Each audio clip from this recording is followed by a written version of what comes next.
2025년 11월 12일 글로벌 시장이 좀 이상했습니다. 마치 두 개의 다른 이야기를 동시에 써내려가는 것 같았달까요?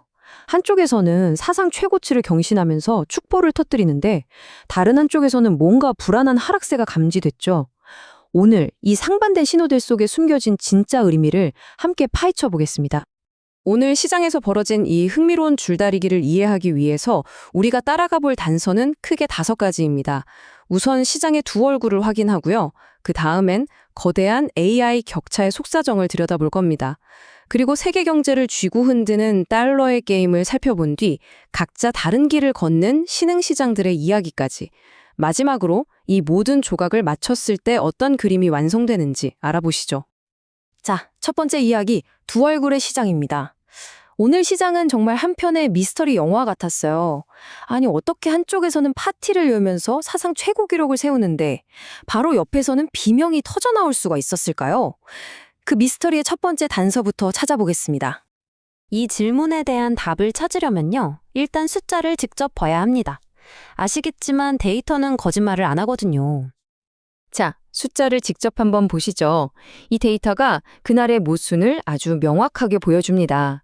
안정적인 우량주들이 모인 다우존스 지수는 0.7%나 오르면서 새로운 기록을 섰어요. 그런데 말이죠. 미래기술의 상징인 나스닥은 오히려 0.3% 하락하면서 고개를 숙였습니다. 완전히 다른 두 개의 세계가 펼쳐진 거죠. 그럼 다우 지수를 끌어올린 힘은 대체 어디서 나왔을까요?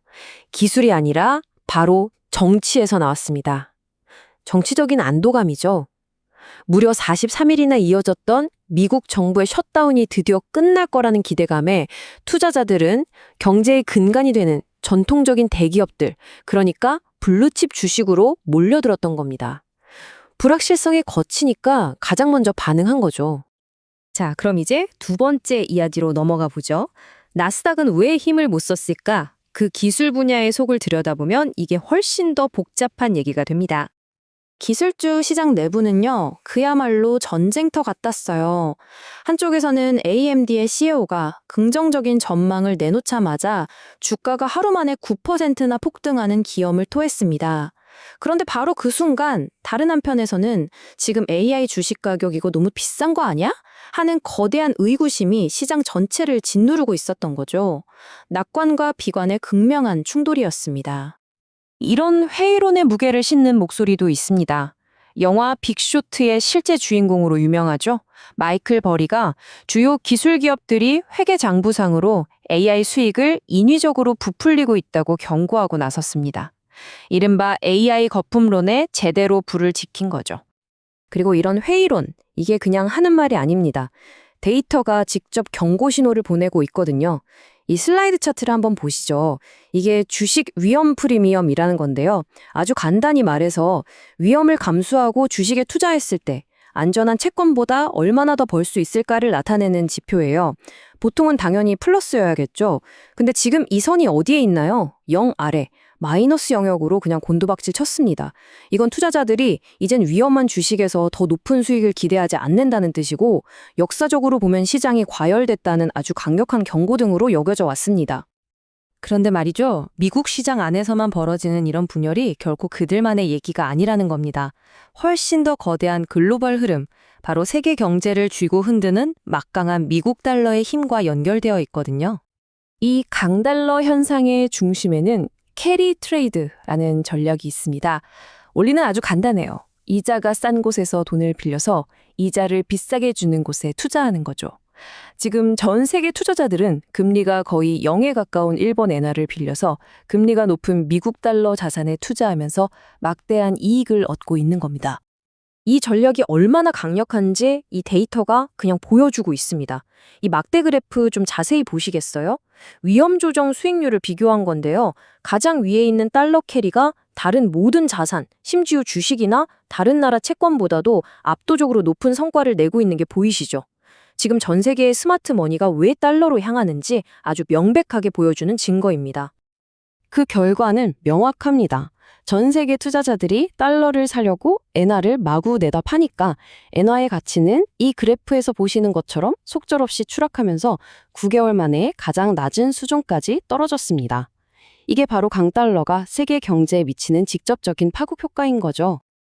자, 그럼 이 거대한 달러의 흐름이 신흥국들한테는 어떤 영향을 미치고 있을까요? 이게 또 재밌는 게요. 다들 각자 다른 길을 걷고 있다는 겁니다.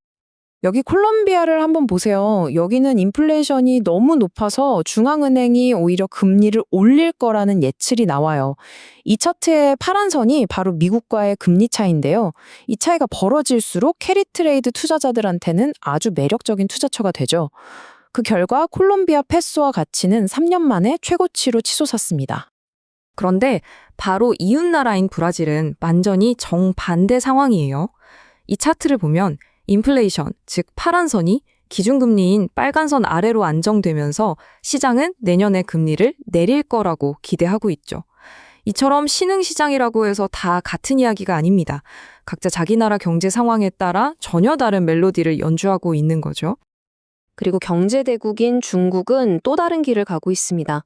이 그래프가 중국의 기준금리 추이를 보여주는데 꾸준히 내려오다가 최근에 평평해진 걸 볼 수 있죠. 이게 바로 신호입니다. 중앙은행이 당장 경기를 부양하기보다는 안정을 택하면서 인내를 강조하고 있다는 거죠. 금리 인하에 대한 기대는 2026년 초까지 미뤄진 상황입니다. 신흥시장의 다양성을 보여주는 또 다른 사례라고 할 수 있겠네요. 자, 그럼 지금까지 살펴본 이 복잡하게 얽힌 조각들을 한번 맞춰보죠. 오늘 이 분열된 시장이 우리에게 던지는 진짜 메시지가 뭘까요? 핵심은 딱 3가지로 요약할 수 있습니다. 첫째는 정치적 안정이 때로는 기술 혁신보다 더 큰 힘을 발휘해서 전통 산업의 주가를 끌어올릴 수 있다는 것. 그리고 둘째는 AI라는 게 거대한 기회인 동시에 심각한 거품 우려를 안고 있는 양날의 검이라는 점. 마지막으로 강달러 현상은 지금 전 세계 통화 시장의 지형을 바꾸는 가장 중요한 변수라는 사실입니다. 결국 오늘 시장의 이 모습은 우리에게 아주 중요하고도 근본적인 질문 하나를 던지고 있는 겁니다. 우리가 지금 보고 있는 게 기술주에서 전통 가치주로 자금이 건강하게 이동하는 순환일까요? 아니면 모두가 두려워하던 AI 거품이 꺼지기 시작하는 균열의 첫 신호일까요? 이 질문에 대한 답이 아마 앞으로 몇 달간 세계 시장의 방향을 결정하게 될 겁니다.